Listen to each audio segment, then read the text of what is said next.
नमस्कार दोस्तों, एक बार फिर आप लोगों का स्वागत और अभिनंदन है स्टडी विद डी के दिलीप ऑनलाइन यूट्यूब चैनल पर। आज के वीडियो में हम लोग चर्चा करेंगे रिट के बारे में।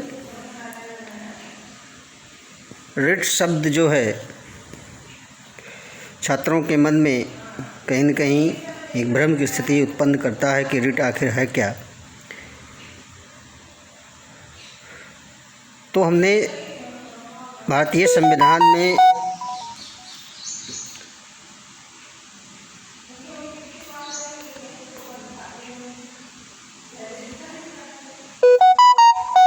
रिट को लेकर के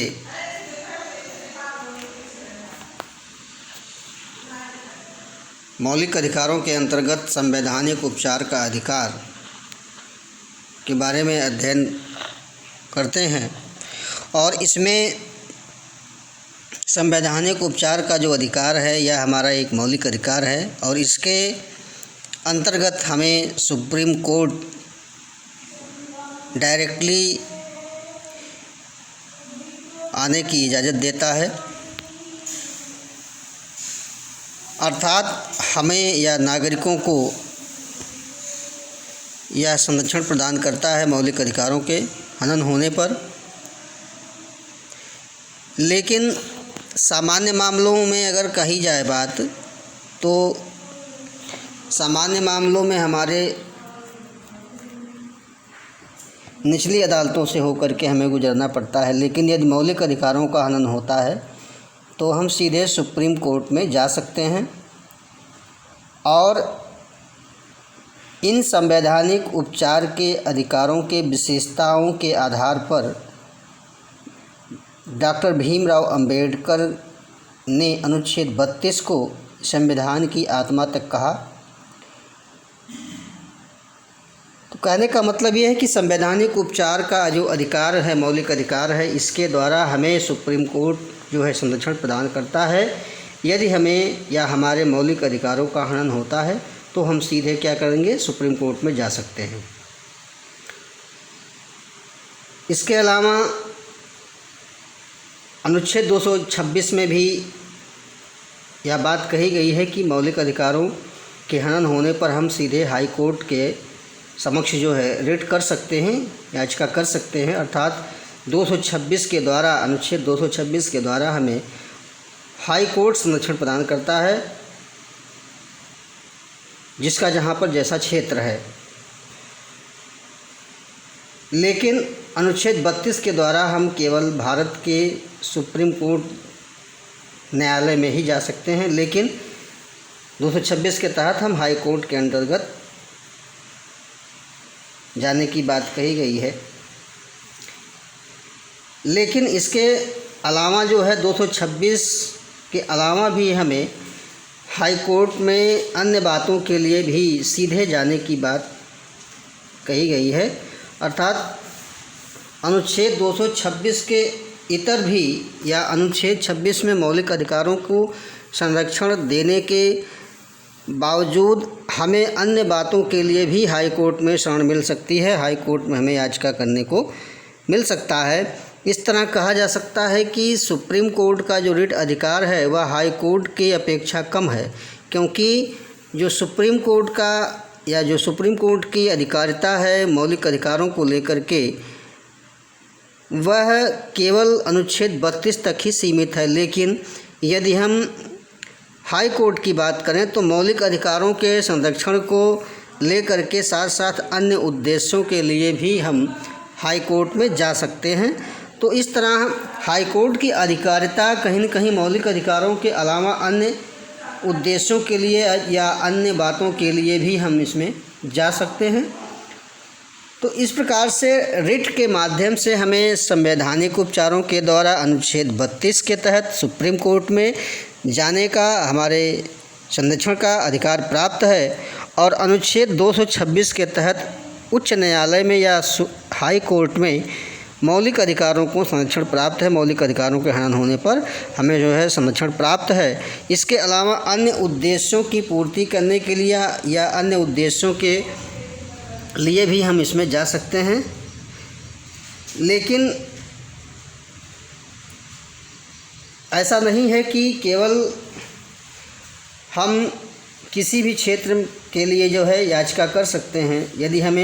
यदि हमने संविधान के प्रति या देश के प्रति दुर्व्यवहार किया है या उसके विरोध में कार्य किया है तो हम इस क्षेत्र को लेकर के रिट याचिका नहीं कर सकते हैं। तो इस तरह से हमें जो रिट याचिका में जो भी बातें मिलती हैं उनमें हमें 5 तथ्यों को देखना है, जिनमें बंदी प्रत्यक्षीकरण है, परमादेश है, प्रतिषेध है, अधिकार परीक्षा और उत्प्रेषण को देखा जाता है।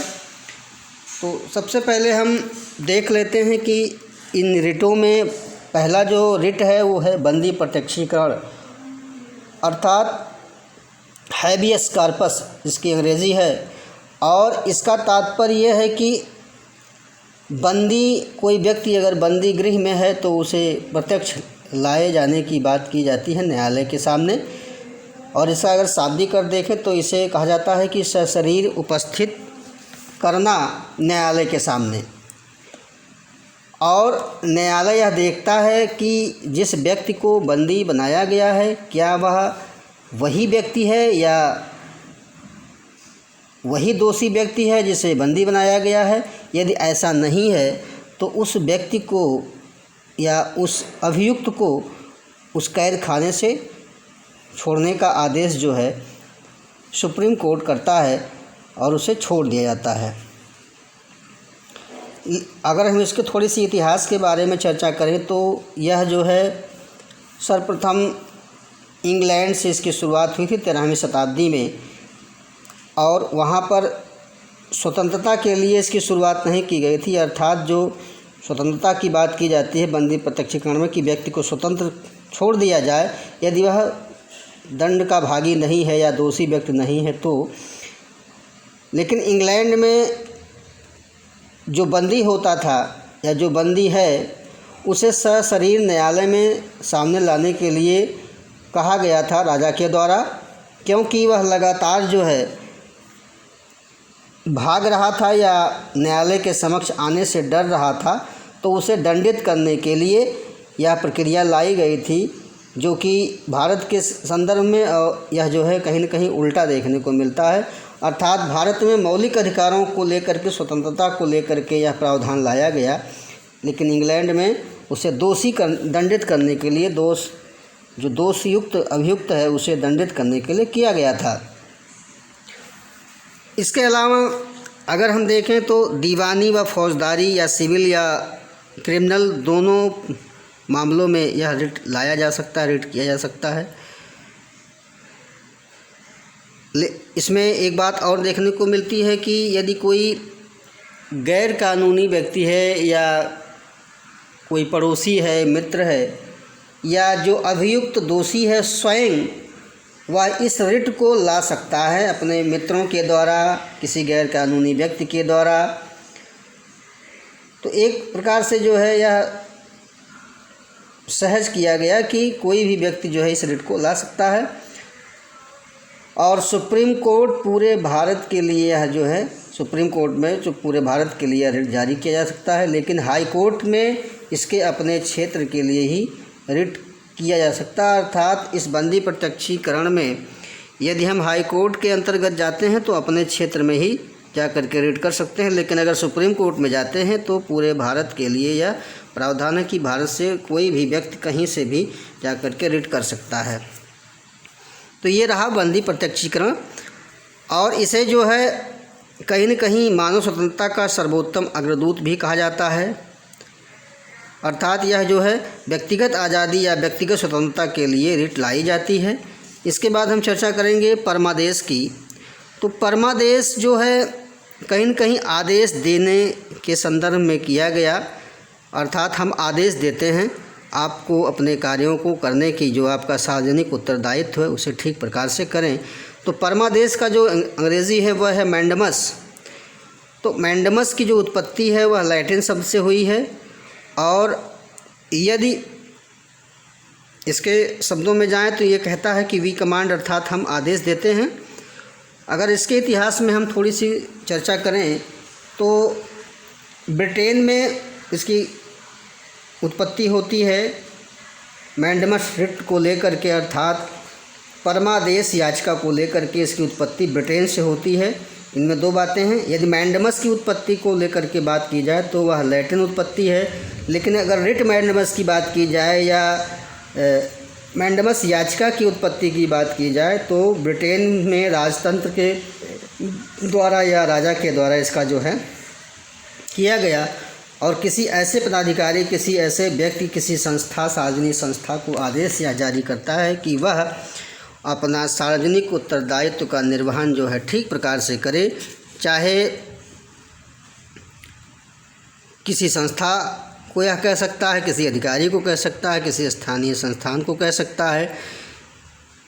तो मोटा रूप में इसका जो निचोड़ है मैंडमस का या परमादेश का कि हाई कोर्ट और सुप्रीम कोर्ट अपने नीचे की संस्था को भी, अपने अधिकारियों को, स्थानीय संस्थाओं को, यदि वह अपने कार्य को, अपने सार्वजनिक उत्तरदायित्व को ठीक प्रकार से नहीं करता है, जो उन्हें अधिकृत किया गया है, जो उन्हें दिया गया है, और यह मैंडमस उन्हें आदेश देता है कि वह अपना तुरंत जो है अपने कर्तव्य का पालन करें।